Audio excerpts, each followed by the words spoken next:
So Jenkins sent me all these photos of these firearms, right? Because I said,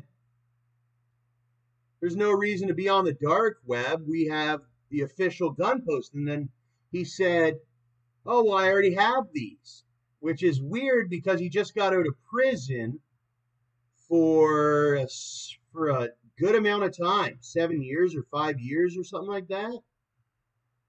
So are these real guns or are they just photos that he took off the internet? We'll see.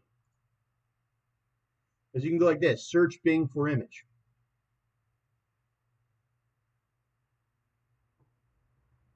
All right.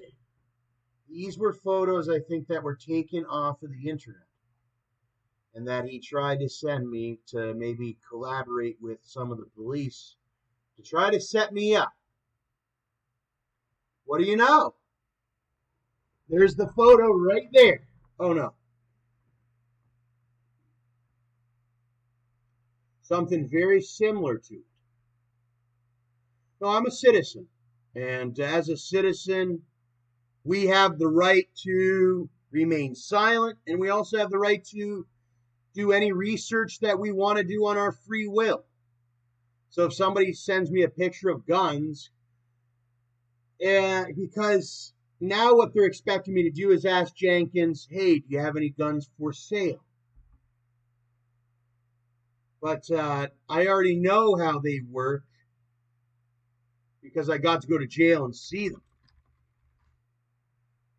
So I would never ask Jenkins for a gun for sale because I don't think he has any guns for sale.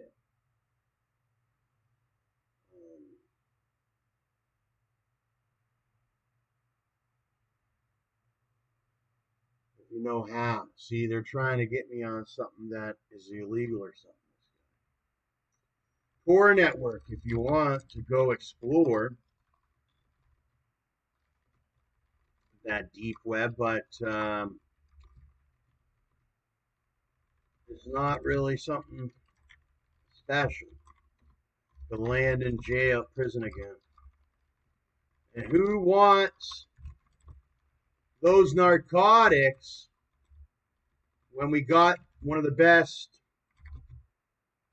hospital systems in the world?